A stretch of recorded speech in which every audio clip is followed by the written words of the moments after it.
Hello students, मैं बीना सैनी आपका अपने चैनल सैनी संस्कृत क्लासेस में स्वागत करती हूँ। सैनी संस्कृत क्लासेस में आज मैं टॉपिक लेकर आई हूँ कि टीचर और स्टूडेंट का संबंध कैसा होना चाहिए। Bonding of teacher and students. मेरे ख्याल में स्टूडेंट्स का जो संबंध होता है वो ऐसा होना चाहिए। मैंने एक एग्ज़ाम्पल घर से ही लिया है। पहले तो मैं ये बता देती हूँ कि जैसे मैंने पिछली वीडियो में भी बताया था आपको कि मुझे लिखने का शौक़ है, लेकिन लिख कर मैं मोस्टली उसको या तो ऐसे ही छोड़ देती थी या फिर कहीं भी ऐसे रख दिया कि वो बाद में यूँ ही पड़ा रहता था। एक बार मेरे स्टूडेंट ने उसको पढ़ा और पढ़कर बोला कि मैडम आप लिख लिख कर ऐसे ही छोड़ देती हो, आप इनको यूट्यूब चैनल एक बनाइए और उस पर आप डालिए अपने थॉट्स, तो लोग उसको पढ़ेंगे और उसको पसंद करेंगे। मैं हंसने लगी और सोचा कि 100% तो नहीं हो सकता, लेकिन हाँ शायद लोगों को पसंद तो आएगा। तो इसी उम्मीद के साथ मैंने जो है ये चैनल बनाया और उस चैनल पर अपना जो भी कुछ मैं करती हूँ वो मैं डालती रहती हूँ। तो आज का जो टॉपिक है वो स्टूडेंट और टीचर के संबंध के बारे में है। मेरे ख्याल में जो मेरा अपना विचार है, बाकी कौन क्या सोच रहा है ये तो मुझे नहीं पता, कि टीचर और जो है स्टूडेंट का संबंध मैंने लिया है दूध से।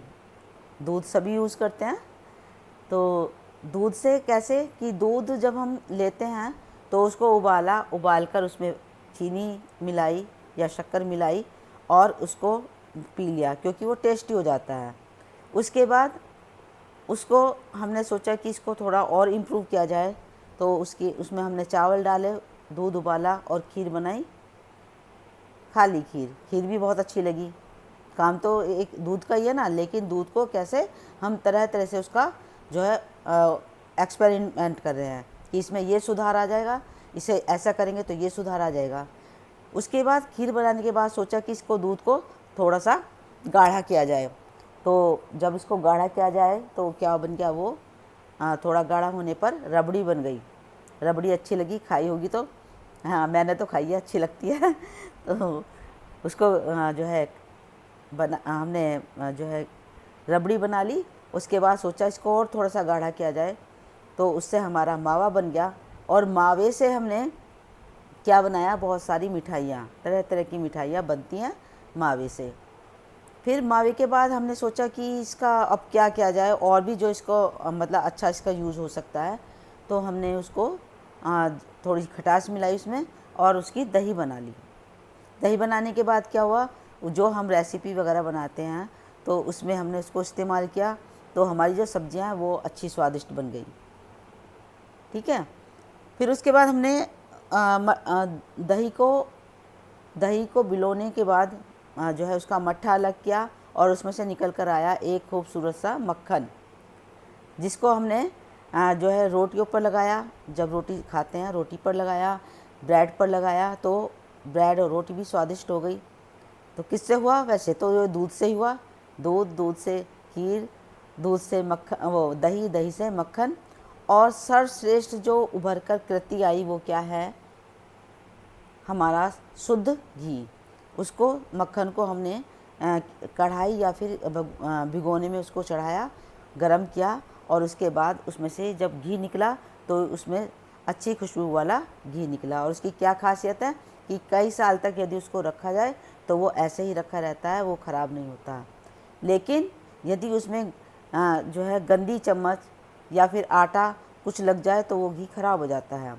ऐसे ही मैंने स्टूडेंट को माना है कि स्टूडेंट जब बिल्कुल परिपक्व हो जाता है, बहुत अच्छे से हमारा तैयार हो जाता है एक टीचर की मेहनत से, पेरेंट्स की मेहनत से, लेकिन उसमें यदि कोई गलत लत पड़ जाती है, गलत आदत आ जाती है, तो वो पेरेंट्स की भी और टीचर की सारी मेहनत बेकार चली जाती है और वो स्टूडेंट शायद ही कभी सुधर पाए। ऐसा मैं सोचती हूँ, नहीं सुधर पाएगा।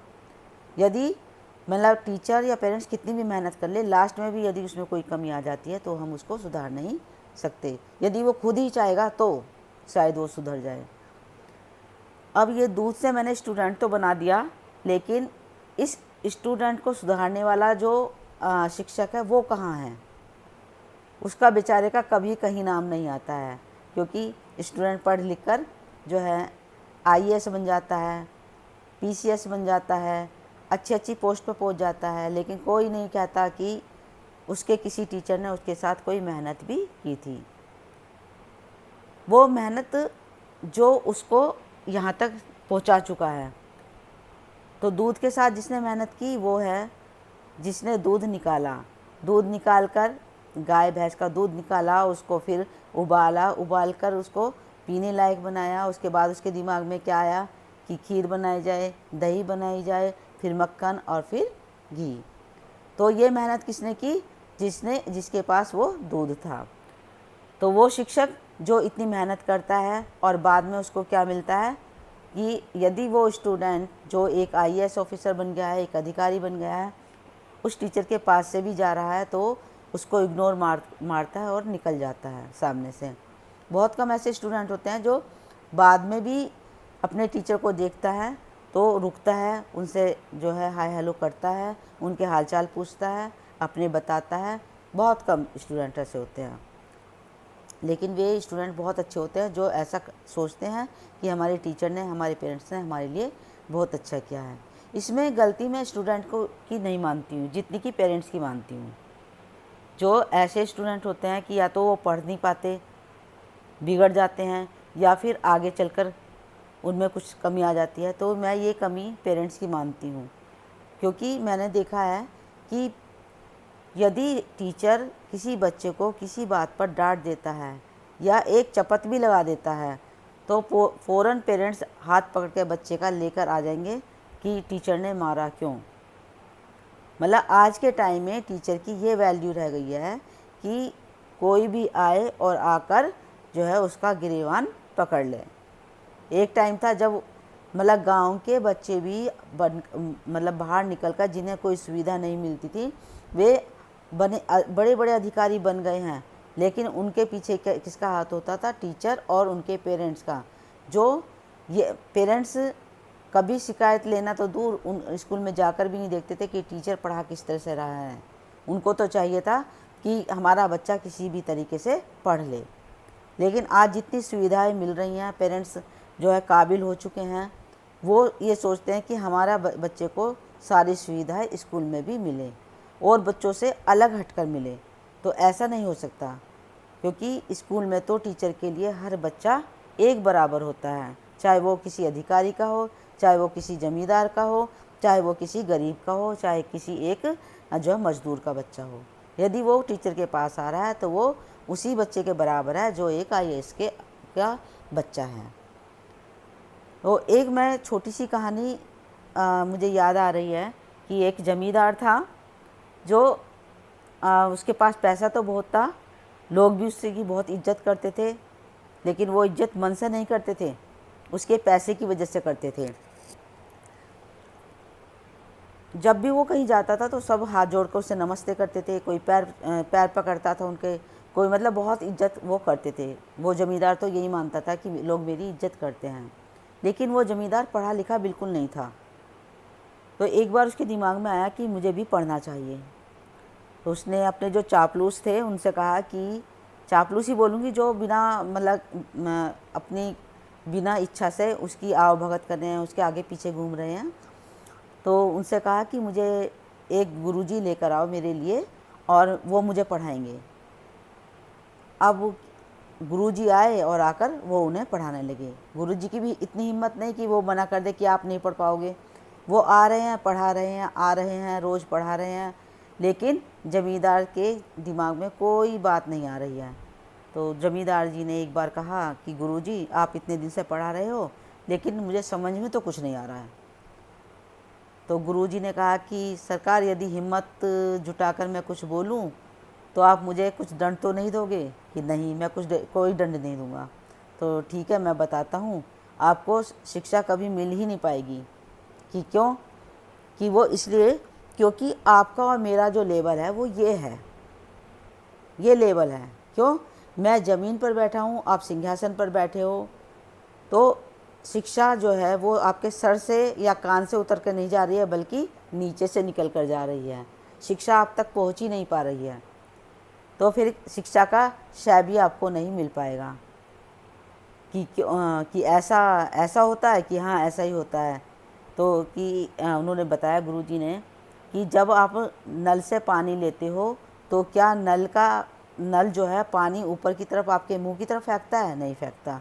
आपको झुकना पड़ेगा। यदि ऐसे पीते हो तो भी आपको झुकना पड़ेगा। गिलास से पीते हो तो गिलास के लिए आपको हाथ नीचे करना पड़ेगा, यानी कि फैलाना पड़ेगा।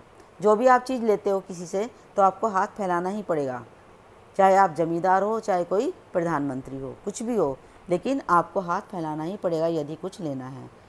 तो देने वाले का जो मान होता है वो हमेशा ऊंचा होता है। लेने वाले का, चाहे वो कितना भी बड़ा अधिकारी होता है, वो उसका मान नीचा ही होता है। यदि ये चीज़ व्यक्ति सोच ले तो कोई भी जो है त्रुटि बच्चे के अंदर नहीं आ सकती, क्योंकि वो भी बच्चों को जो पेरेंट्स हैं वो बच्चों में विनम्रता लाएंगे कि स्कूल जा रहे हो, सबके साथ अच्छा सा व्यवहार करना, और जो कमी रह जाती है वो टीचर पूरी कर देते हैं। ऐसी बात नहीं है टीचर को बच्चों को समझाते नहीं हैं, लेकिन जिन बच्चों की जो है ये शिकायतें आ जाती हैं कि टीचर मारते हैं, ये करते हैं, वो करते हैं, तो टीचर भी ध्यान देना बंद करते हैं। बिल्कुल हकीकत बता रही हूँ मैं, कि जिस बच्चे की ये मतलब घर से ये कंप्लेन आ रही है, टीचर मारता है, टीचर डांटता है, टीचर की कोई दुश्मनी नहीं होती बच्चे से।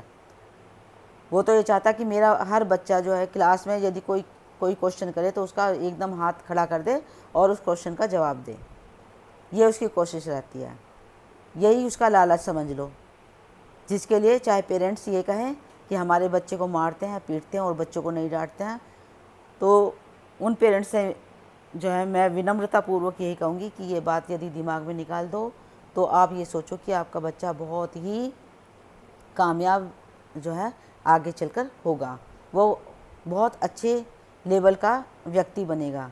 लेकिन यदि आप आज उसका फेवर लेकर टीचर के लिए कुछ गलत बोल रहे हैं, तो ये उस टीचर के लिए नहीं बोल रहे हैं, उस बच्चे का भविष्य आप ख़राब कर रहे हैं। तो मैं भी एक टीचर हूँ, इसलिए मैं ये सब चीज़ें मैं फेस करती हूँ। बहुत बुरा लगता है कि छोटी छोटी बातों पर पेरेंट्स आ जाते हैं और वो सोचते हैं कि टीचर को नीचा दिखा दिया। नहीं, हमें नीचा नहीं दिखाया, टीचर को नीचा नहीं दिखाया। टीचर तो वहीं का वहीं है। टीचर तो आपके बच्चों को भी पढ़ा रहा है, दूसरे बच्चों को भी पढ़ा रहा है, जो इज्जत दे रहा है उसको भी पढ़ा रहा है, जो बेइज्जती कर रहा है या फिर उनकी बात नहीं सुन रहा, उसको भी कोशिश कर रहा है कि वो उसकी बात सुने और कुछ कामयाब बने। तो आज का मैं टॉपिक यहीं ख़त्म करती हूँ, क्योंकि 13 मिनट की मेरी ये वीडियो कंप्लीट हो चुकी है, ज़्यादा लंबी हो जाएगी। इसके साथ ही मेरे से जो है टॉपिक को आप प्लीज़ वीडियो को देखिए, यदि अच्छा लगे तो लाइक कीजिए, शेयर कीजिए और सब्सक्राइब तो ज़रूर ही कीजिए। Thank you.